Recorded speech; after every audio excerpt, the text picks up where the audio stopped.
Midwest transplant facility and his date of birth, and they would do a direct organ donation.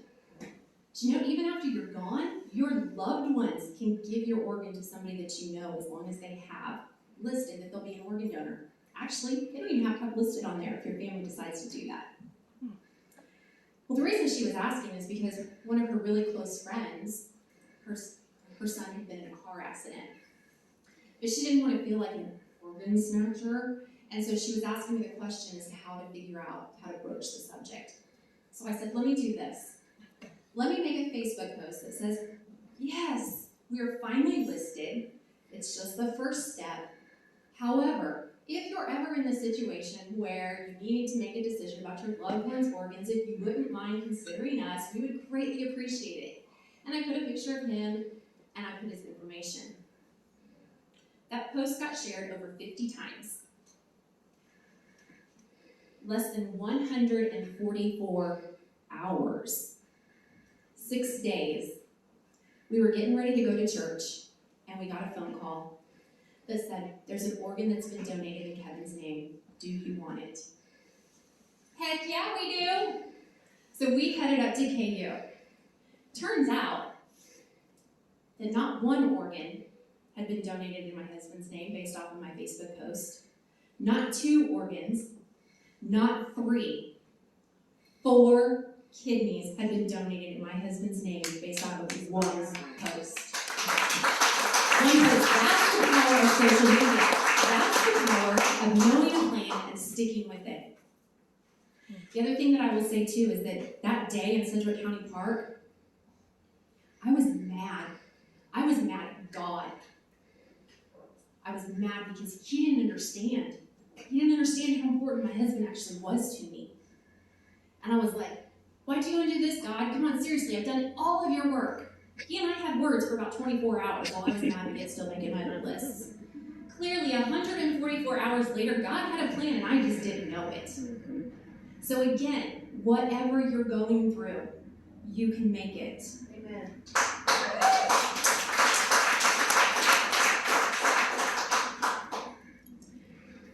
We lived in Kansas City for 6 weeks. We went back and forth to hospital visits, doctor visits, labs. We went back and forth all the time. Neither of us were really working. Again, it's during COVID, so it was okay because they knocked his immune system to 0 so that he wouldn't reject the organ. Got home and he was starting to feel better, and we had started getting our COVID shots. And this is not an anti-COVID, pro-COVID. That's not what this is about. And actually, you know what? Scratch that. Half step back. That's what payments will do to you, right? I noticed, we'd gotten a new puppy, and I noticed that the back of my arm hurt. And as we went to lay down to go to bed that night, I thought, man, I wonder if Yachty nipped me on the back of my arm, and I was kind of playing with it. And then I was like, wait, that's along my incision. So I jumped up and I went to the bathroom, and as well as you can look at the back of your arm like this, I had a lump. And I was like, all right, I've got a dermatologist appointment, I'll have her go ahead and biopsy it, it's no big deal. Except for she couldn't do it. It was too deep, so she sent me to a surgeon. The surgeon put the little echo thing on there, sonogram, and he's like, that's a lymph node. What? So he decided that he was going to do surgery and take it out because he said, my history, cancer, close to the incision line, lymph node, blah, blah, blah, he wanted it out. So we took it out, thinking it was just a lymph node that had migrated, except for it wasn't. It was cancer again. It was now in my lymph nodes, so I was now considered stage 3 metastatic recurring cancer, melanoma. My fight was now back on. Kevin's fight was over, but my fight was on. And there's not a day that I've shed a tear since that diagnosis. I started going to treatments. I didn't tell, I told this core group of people, but I didn't tell anybody. I didn't post it on Facebook. I didn't let my information be everyone else's business. But if you look at my Facebook, the one thing that did start happening is I started wearing pearls. Kevin had bought me a set of pearls, and like when he bought them for me for Christmas, I was like, dude, why? I'm never gonna wear pearls. Like, that's too fancy. We don't go places like that. I mean, Applebee's fancy is what we were doing. There was no reason for me to wear pearls, except for when I was diagnosed with cancer. I decided that pearls are made because of grit and grace. That was the only thing. So I decided, if you look on my Facebook post page, I started wearing pearls. And I had read a story about this set of sisters had grown up poor. The one thing that they had gotten was a set of grandma's pearls. And so anytime each of the sisters were going through something, everybody wore pearls. So it was a way that they could post a picture, snap a picture, post it on Facebook. Thinking of you, Sister Sue, Sister Dolly, blah, blah, blah, whatever. So my girlfriends decided, because I didn't want this woe is me on my Facebook page, the Pearl Network activate. So every time I would have a treatment, I would wear pearls, they would post pearls, and people would tag me every time they were wearing their pearls. So that was how pearls got involved in the whole story. I was getting tired a lot. I would take a nap, but I focused on the battle. I focused on breaking through and not breaking down, not crying. During that time, we talked and we said that life's too short. And we had all these plans for go to the beach, go to Hawaii, go back to Vegas, go to Disneyland, go to Disney World, go back to the Bahamas. We had all of these. I had money sitting aside to pay for these trips, but we hadn't done them. And when I was diagnosed with cancer, that's when I said, we don't have a bucket list anymore. We have a live list. So I started researching, and that's when I became a travel agent. So that's how that kind of weaved in. Everything seemed to be going really good with my treatments until I found another lump. So we did a PET scan, confirmed it. They sent me to a radiation oncologist. Ended up having to do surgery again. They removed a cancerous tumor that was the size of a tennis ball from my armpit. Good God. They removed another one from the back of my arm. And so in November, they decided that I had to start doing radiation. Clearly, Opdivo and immunotherapy wasn't doing everything. I didn't cry. I made the decision that I was going to break through. I wasn't going to break down. So I had daily radiation for 28 days to 2 parts of my body. I was radiation burn from about my chin line all the way down to here. Finished my 28 days, and you know what I did? Most people would go home and take a nap. I drove to Galveston to go get on a cruise. Because I was celebrating in style that I was finished. I made a choice absolutely every day.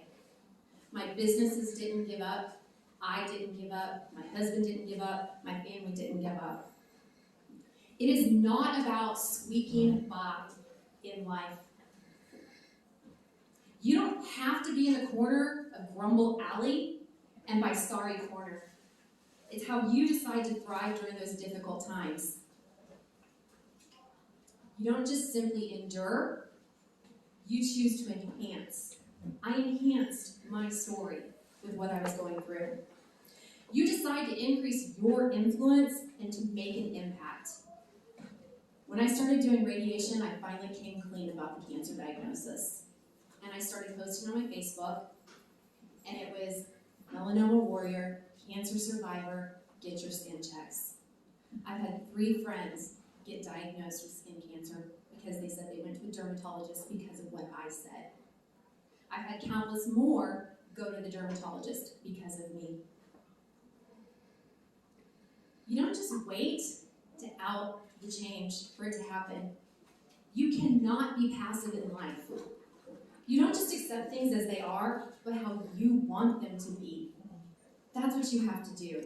It is an 8 count. Every single time you face adversity, it is an 8 count. It's not a down and out. You've got to count at 8. 1, 2, 3. Are you getting up? 4, 5. Are you breaking down? 6, 7. Or are you breaking through and standing up? Are you getting yourself up off that mat? We are a huge baseball family, so if you look at my centerpiece, the bottom of it is a baseball.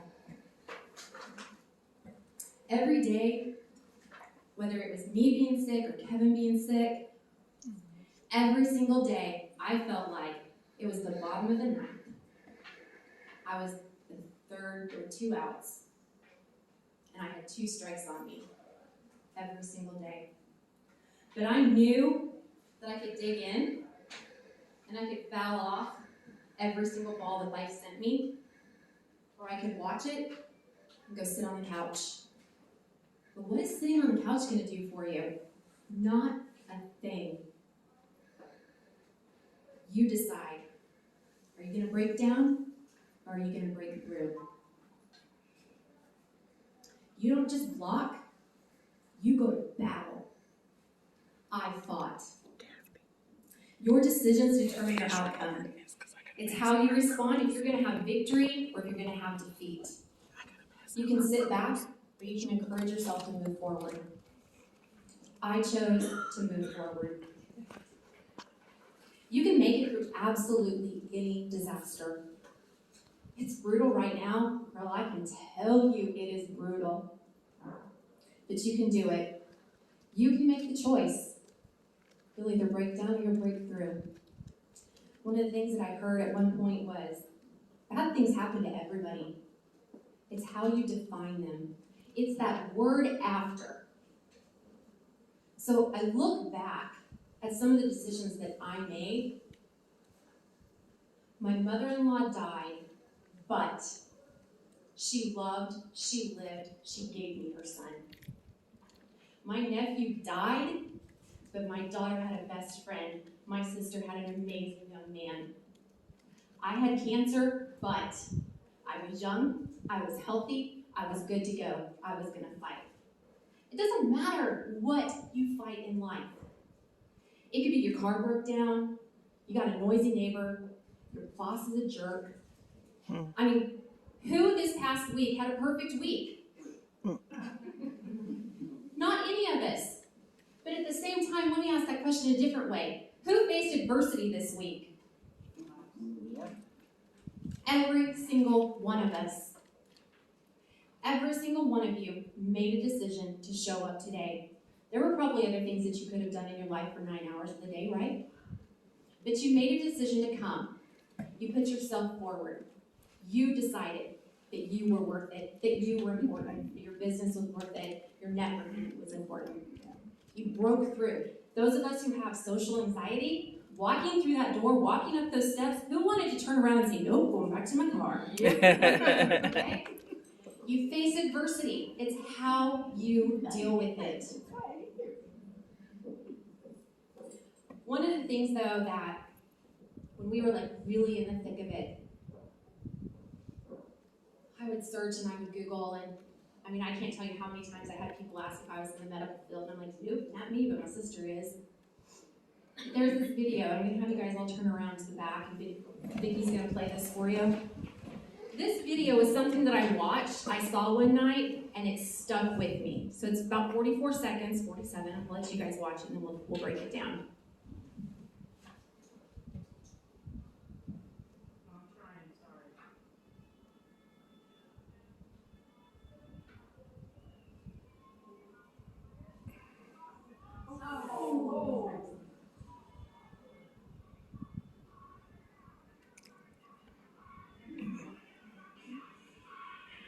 Oh my gosh, look at those rocks.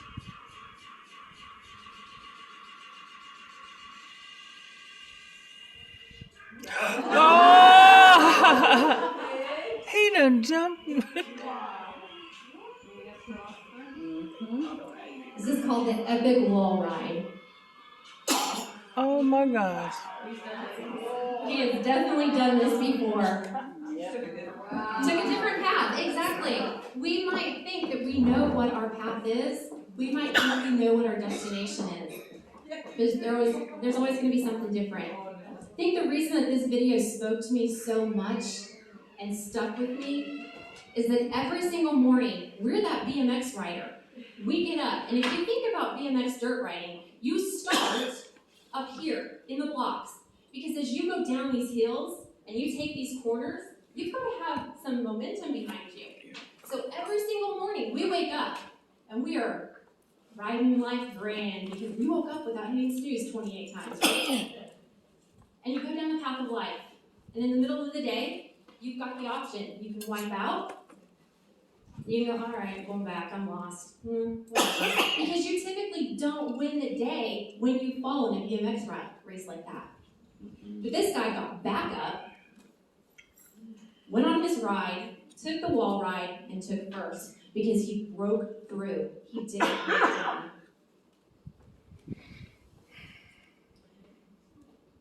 He overcame life's challenges. And that's the thing that I want you guys all to remember is that when you get knocked down, you have to get back up. That's what I choose to do every single day. As I mentioned, I was wilting in the corner over there. I did have treatment yesterday. For some reason, Nikki's schedule is that we have a conference the day after I had treatments. So yesterday I had treatment, and like I said, I typically will normally take naps and be tired. Except for 48 hours ago, and this is not public knowledge, so I'm sharing this, guys, with you in this private space. 48 hours ago, I met with my oncologist. My PET scan results that I posted about last week, I don't have cancer in my armpit. I don't have cancer in the back of my arm. Unfortunately, the cancer has metastasized now to the bone. I have 2 spots. I have one in my hip bone, and I have one in my spine. I have a choice to make. Do I break down, or do I break through? I think you guys all know what I'll do. I'll break through. We're doing a bone biopsy to confirm what he already knows. We'll do that Monday. But I'm not breaking down. My ride's not over. My God has a plan. I may have cancer, but I'm young, I'm healthy, I live. So one of the things that Chiquita has in her hands is she's going to pass around a bag. One's going this way, one's going the other way. If they both circle around to you and there's enough, take one. Take one and pass it around. It's an imitation pearl because y'all, I ain't rich. But it's an imitation pearl.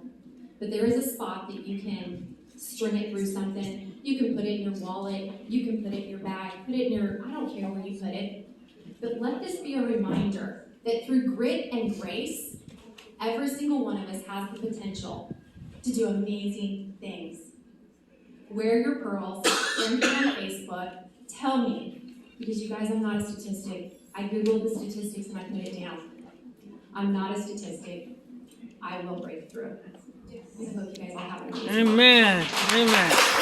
Good job. Good job. Excellent.